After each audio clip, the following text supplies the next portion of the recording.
I'm going to let you in on a little secret about my animation process. I do not know what I'm doing. I never learned the right way how to animate because I accidentally became an animator. The way I make my mixed media animations is definitely the wrong way to make them, but I am proof that sometimes if you do things the wrong way long enough, people start to think you know what you're doing. And honestly, there has never been a better time to make things the wrong way, especially in animation. In the age of AI, it's only going to get easier to generate animations that look flawless. So there's really no point in learning the right way, because ultimately, it won't stand out compared to generated content. But you know what will stand out? Messy, imperfect art.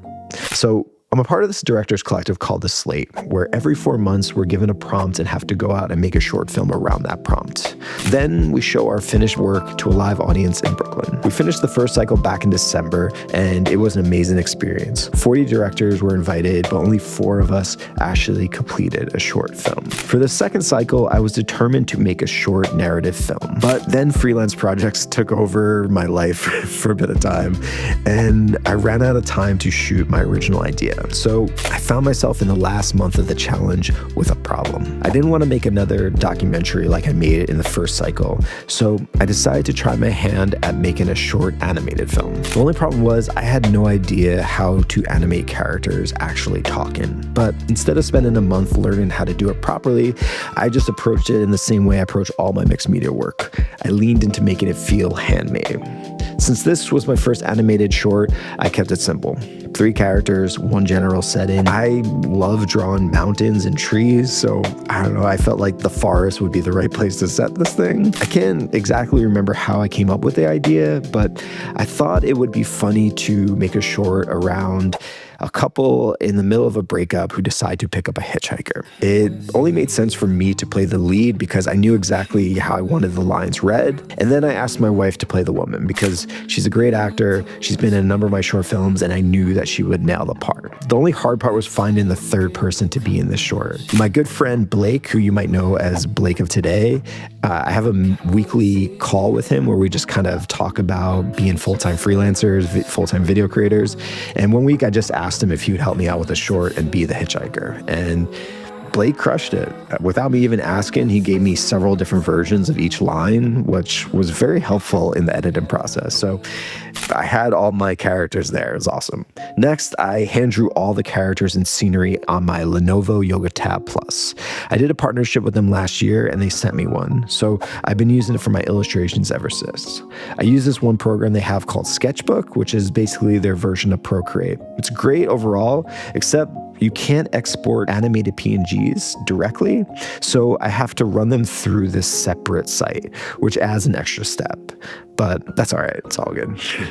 To get that wiggly effect on the illustrations, I basically drew each thing 3 times, exported those files, and then turned them into an animated PNG. For the textured background, I took a paper texture that I already had, shout out to Bracken Designs, and I brought it into Final Cut. I then zoomed into different sections of it, cut them into clips, and looped them to create this move-in textured backdrop. Again, none of this is the correct way to make a animated film. There are probably much easier ways to do all this. I'm just walking you through my process, so hopefully you'll appreciate the final thing. All right, for the next part, I took that move-in background texture and turned it into a compound clip. Then I did this kind of overly complicated step where, using the draw mask tool, I duplicated the compound clips to create textures for the skin tones, clothing, and the forest, and the just general background. Super tedious, but I love the unique look it produced. For the mouth movements, I kind of went with the South Park puppet approach, drawing masks around each character's mouths and then using keyframes to animate the movement when they talk. It looks a little sloppy, but honestly, I kind of love it. This was all a passion project, so I was working on it late at night for several weeks, but I'm happy to say that I finished it before the April 1st deadline. All right, so today is April 23rd, and tonight is the premiere. I don't know why I'm using my hands.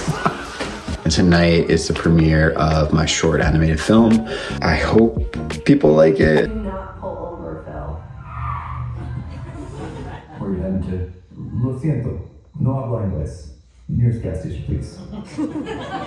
Okay, so. All right, so today is May 4th, which means the short has been online for 10 days now, and the response has been awesome. I mean, showing it live was awesome. The in-person experience there's nothing like it.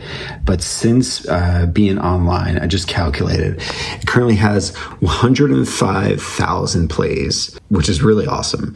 A big portion of that is on YouTube Shorts, where it got like 61,000 plays, which is crazy because I almost did not post it on YouTube Shorts. I was just going to put it on YouTube proper. But it's proof that when you make something, just put it out there everywhere and just see what happens. The responses have been really cool. The comments have been great. And I'm really excited to make more short films in this style in the next couple of months. So if you're into this style, if you want to see more of this, let me know in the comments, and please follow along, subscribe. And yeah, thanks for being here.